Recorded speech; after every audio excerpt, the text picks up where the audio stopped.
quisiera preguntarle al respecto sobre esta perspectiva de género en el sistema judicial que usted propone. ¿Cómo sería materialmente esto aplicado al sistema de justicia, por ejemplo, aquí en México? Realmente no es nada complicado establecer cauces, canales, en primer lugar para que la visibilidad y el acceso y el establecimiento de cuotas a la hora de poder abordar la gestión y el ejercicio del desempeño del poder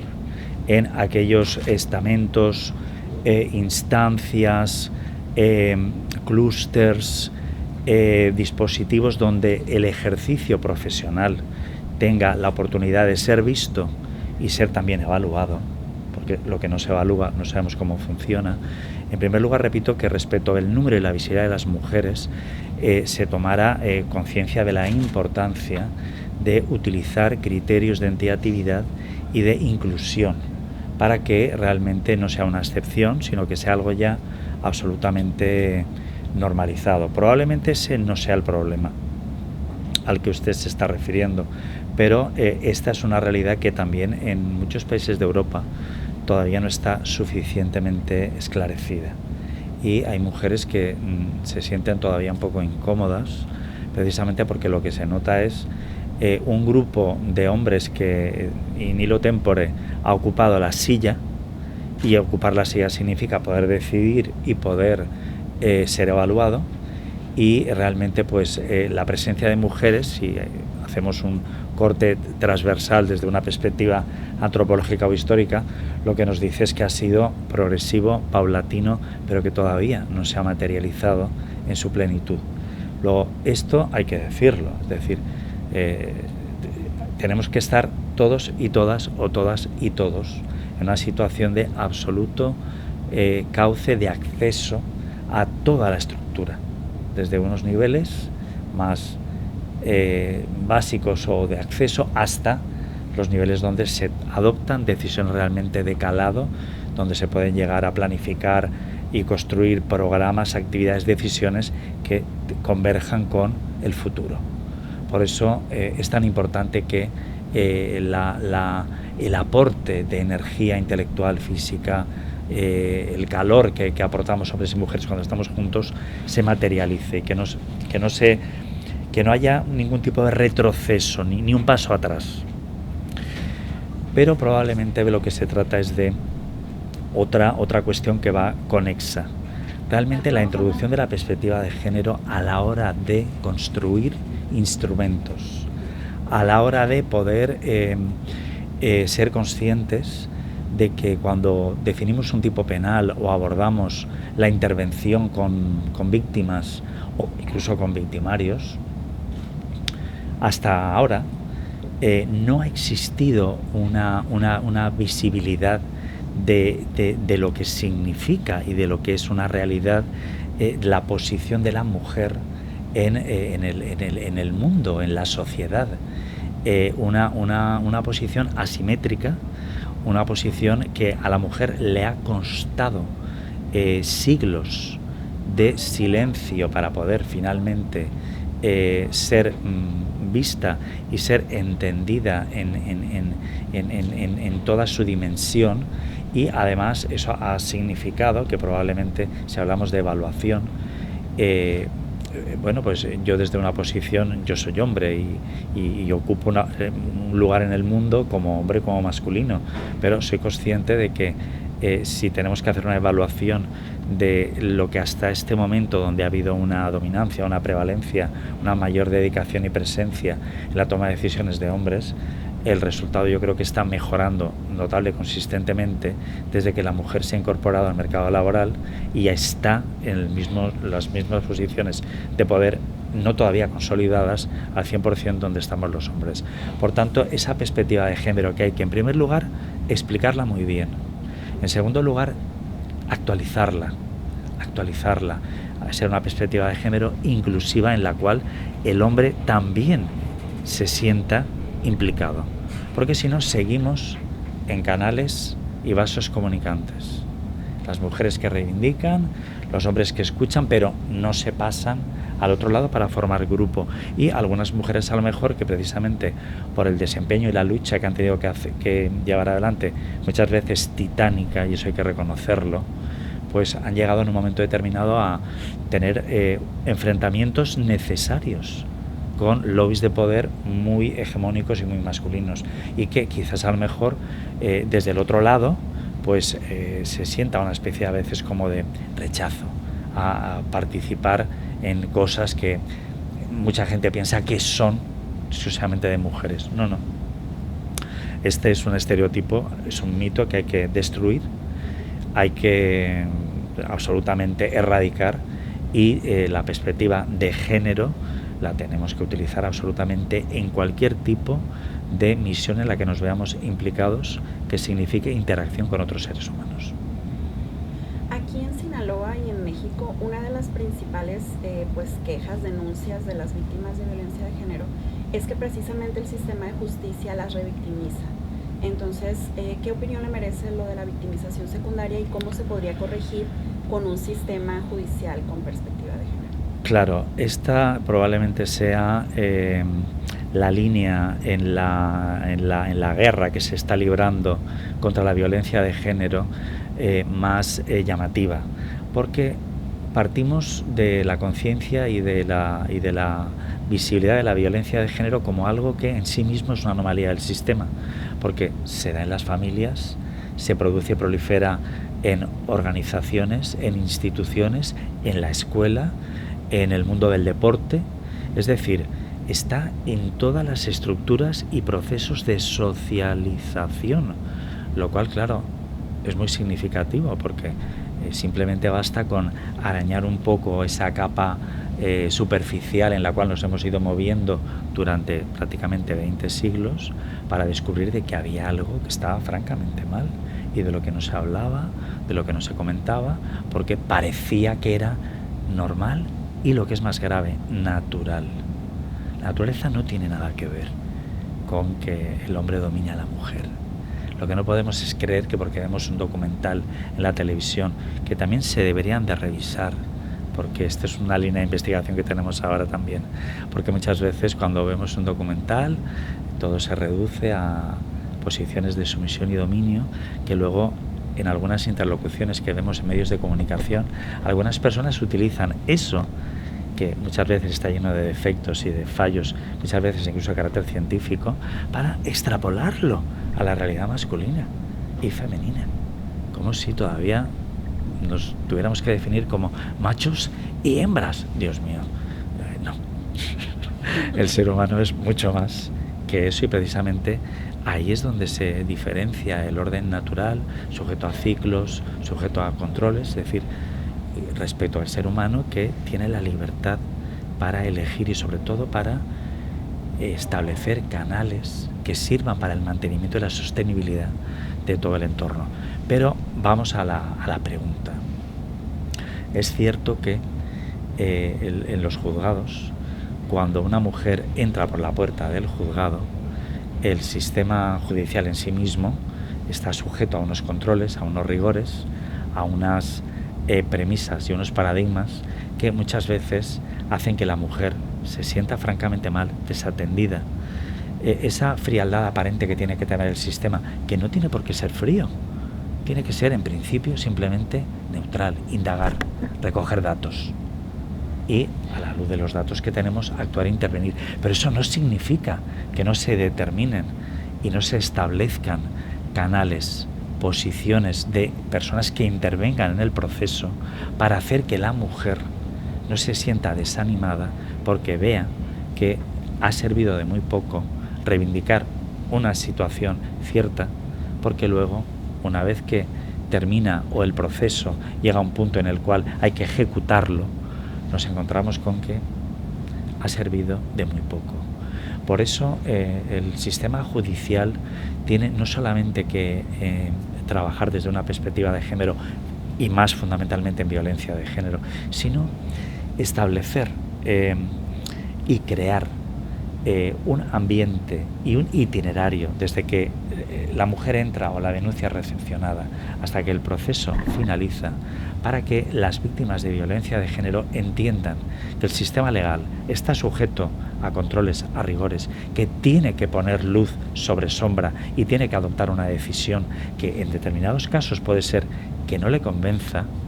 pero que eso no significa que por el mero hecho de ser mujer y defender una situación de injusticia se la cuestione. Pero esto nos lleva a otra realidad, la sociedad civil, que invisibiliza el problema de la violencia de género y nos lleva a la mayor, el Estado, que es el que legisla y el que tiene que disponer de figuras que acojan a la víctima, que la traten y que sepan entender la dimensión del problema que tiene, para que a lo largo de todo ese proceso la mujer no se eche atrás, no tenga miedo y haga, pues a través de las posibilidades que el derecho da, pues por ejemplo negarse a declarar o decir que lo dijo por esto o por aquello, todavía retrocediendo y colocándose en una situación que la puede llevar incluso a tener muchos más problemas de los que tenía al principio. Entender el entorno, el contexto social en el que nos movemos, que no ayuda precisamente a que muchas mujeres denuncien, porque las hace conformistas, les crea problemas de conciencia, se vincula muchas veces estereotipos y falsas realidades de que es un mal marido pero es un buen padre. No hay un maltratador que sea buen padre cuando a su mujer la está destrozando, destruyendo la vida. Más luego aparte la transferencia de valores que se traslada a los hijos e hijas, que es terrible, con unos efectos devastadores. Y finalmente, desde luego, entendiendo que este es un problema global y mundial, que hay países que todavía la violencia de género es una realidad de todos los días y que no tiene soporte legal, donde se puede perfectamente matar con total impunidad a una mujer. Ciertamente la mediación, como todo, no es una varita mágica a través de la cual podamos transformar y cambiar realidades que a veces son, como usted muy bien acaba de plantear, muy complejas, muy difíciles. Si ya en violencia de género se cuestiona que la mediación sea un cauce adecuado, incluso en supuestos de baja entidad jurídico-legal, donde nos podemos encontrar con tipos penales realmente donde no hay un daño y una estructura realmente en el tiempo de una violencia de género ya estructurada y definida, sino que podemos incluso pensar a lo mejor en primeros episodios o acontecimientos en los cuales tuviéramos la oportunidad, si es que así se acordara, si decidiera, si viera viable, de que la víctima y el victimario, a través de una mediación, pudieran entender en qué se está metiendo y las consecuencias que eso tiene para, a lo mejor, facilitar la adopción de decisiones que se pueden enquistar precisamente por falta de soporte, de ayuda, de visión, y estos que podrían ser puntos neutros de información o tal, podría funcionar francamente bien en determinados supuestos. Repito, pues si esto se cuestiona, ¿qué no será en temas donde la desigualdad y la equidistancia funcional entre víctima y victimario llega a unos niveles tan absolutamente espeluznantes como puede ser en el caso de la pederastía, el abuso sexual a menores o a adultos? Quiero decir que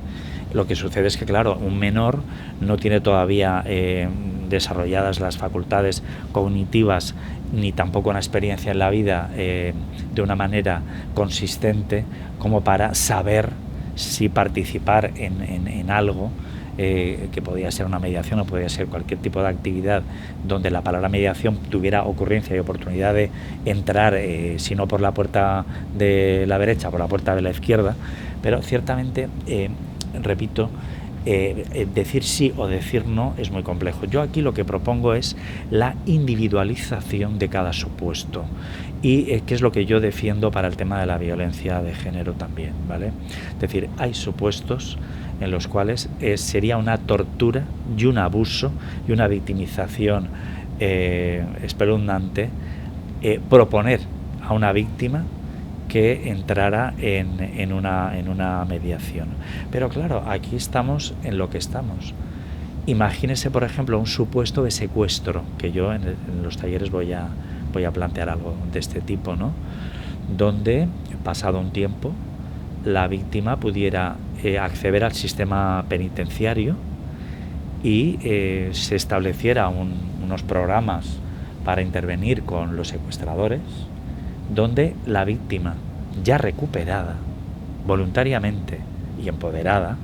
y restituidos muchos de sus derechos y de sus capacidades para poder decidir en plenitud, decidiera participar, siempre y cuando el secuestrador le quisiera realmente pedir perdón y se pudiera acreditar por profesionales de la ciencia de la conducta que ese secuestrador realmente ha entendido el daño que ha hecho y necesita descargarse y pedir perdón. ¿Esto qué significa? Que primero tenemos que tener claro que los sentimientos que él experimenta, que pueden ser desde desánimo, culpa, autorreproche, son ciertos,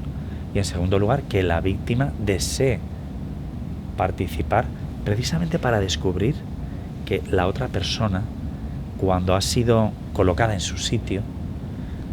bueno, pues ha podido hacer un recovery. Es que no podemos negarnos esa posibilidad, porque si no, lo que estamos haciendo es malentender realmente que la mediación también tiene en cuenta al victimario, a la persona victimaria, y tiene que trabajar con ambos, y que la pacificación de la conducta y el restablecimiento del equilibrio previo, aunque no sea como era, porque ha pasado un incidente crítico, un problema gordo, pasa precisamente porque ambas partes de alguna forma se entienden. De ahí que sería prolijo y tendríamos que ir caso a caso para ver en qué momento eso se podría plantear. Mire, yo lo que le voy a decir es que muchas veces en criminología, en psicología aplicada, en el ámbito de la mediación con temas penales, como profesionalmente no tenemos la oportunidad de trabajar en todos los supuestos que nos gustaría, a veces tenemos que tirar de fuentes documentales, de casos ciertos que se han de alguna manera pues estudiado para poder, como usted muy bien ha dicho antes, tener un mapa de lo que se piensa y lo que se ha hecho. Yo, en el tema de los abusos sexuales, quiero recordar que cabría una posibilidad remota, y lo digo desde la distancia, porque este es un tema en el que yo no he podido trabajar. Yo personalmente que he podido trabajar en prácticamente casi todos los ámbitos de intervención donde la psicología y el derecho se dan la mano a través de la criminología.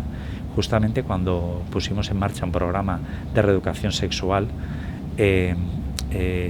instituciones penitenciarias estableció el suyo propio y tuvimos que de alguna manera conectarnos con el que ya estaba hecho. Nosotros aquí lo que defendíamos era eso, la individualización del supuesto,